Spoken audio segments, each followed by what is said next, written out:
নমস্কার বন্ধুরা, আজ আমি আপনাদের সাথে শীতের একটা ভীষণ জনপ্রিয় সবজি দিয়ে সহজ সিম্পল সাধারণ একটা ডালের রেসিপি শেয়ার করব। এই রকম একটা ডাল যদি ভাতের সাথে থাকে তাহলে আলু চোখা বা আলু মাখার সাথে খেতে কিন্তু দারুণ লাগে। চলুন তাহলে রেসিপিটা শেষ পর্যন্ত দেখার জন্য অনুরোধ রইল। নমস্কার বন্ধুরা, রুনু নিরামিষ রান্নাঘরে আরও একটি নতুন পর্বে সবাইকে আবারও একবার আমন্ত্রণ জানাই। রেসিপিটা বানানোর জন্য আমি আমার পরিমাণ মতো ডাল নিয়ে নিয়েছি। ডালটাকে খুব ভালো করে ধুয়ে কড়াইতে চাপিয়ে দিলাম। এর মধ্যে দিয়ে দেবো পরিমাণ মতো জল। আমি এখানে প্রায় 100 গ্রাম মতো ডাল নিয়েছি। ডালটা যখন খুব ভালোভাবে ফুটে উঠবে তখন দেখবেন ডালের ওপরে এই রকম হালকা ফেনা তৈরি হবে। চেষ্টা করব এই ফেনাগুলোকে তুলে ফেলে দেওয়ার। এগুলো আসলে ডালের নোংরা। এগুলো থাকলে ডালের স্বাদটা কিন্তু অনেকটাই নষ্ট করে দেয়, তাই যতটা সম্ভব চেষ্টা করব এগুলোকে তুলে ফেলে দেওয়ার। এবার আমি ডালটা ফুটে ওঠা পর্যন্ত অপেক্ষা করব। ডালটা যখন খুব ভালোভাবে সেদ্ধ হয়ে যাবে তখন আমি এর মধ্যে দিয়ে দেবো পরিমাণ মতো লবণ আর হলুদ। সব কিছুকে একটা ডাল ঘাঁটার মাধ্যমে খুব ভালোভাবে ঘেঁটে দেবো।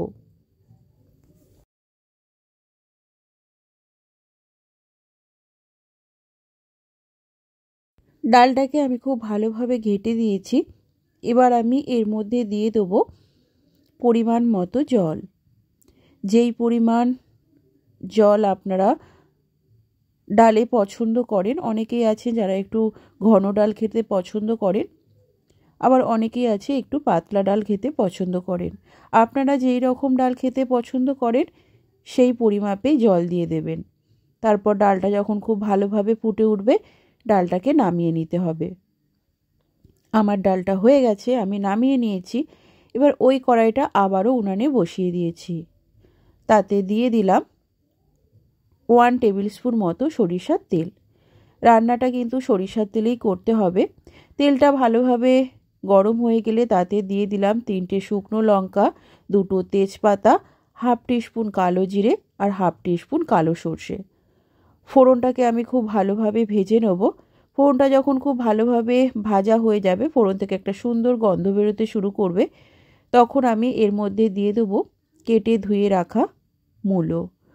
মূলোগুলোকে আমি খোসা সমেতই এই রকম ভাবে কেটে নিয়েছি, মানে গোল গোল করে মাঝখান থেকে একটা ভাগ করে দিয়েছি। এবার আমি এর মধ্যে দিয়ে দিলাম পরিমাণ মতো লবণ আর হলুদ। সব কিছুকে খুব ভালোভাবে ভেজে নেব। মূলোটাকেও খুব ভালোভাবে ভেজে নেব, না হলে কিন্তু মূলো একটু গন্ধ ছাড়তে পারে।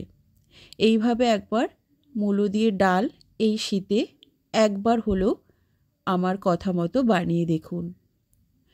সব কিছুকে খুব ভালোভাবে নেড়ে দিয়ে মিনিট 2-এর জন্য একটু ঢাকা দিয়ে দিলাম। ঢাকনা খুলে সব কিছুকে আবারও একবার নাড়িয়ে দেবো। আবারও 1-1.5 মিনিটের জন্য মূলোটাকে ঢেকে দেবো।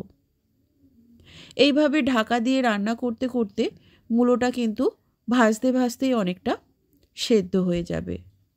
ফিরে এলাম 1-1.5 মিনিট পর। মূলোতে দেখুন একটা সুন্দর কালার ধরতে শুরু করেছে। খুব বেশি কড়া করে আমি মূলোটাকে ভাজবো না।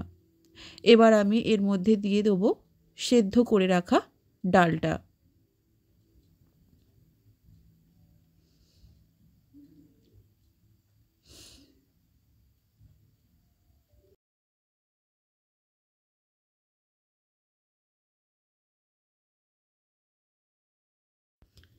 ডালটা দেওয়ার পরে সব কিছুকে খুব ভালোভাবে একবার মিশিয়ে নিলাম।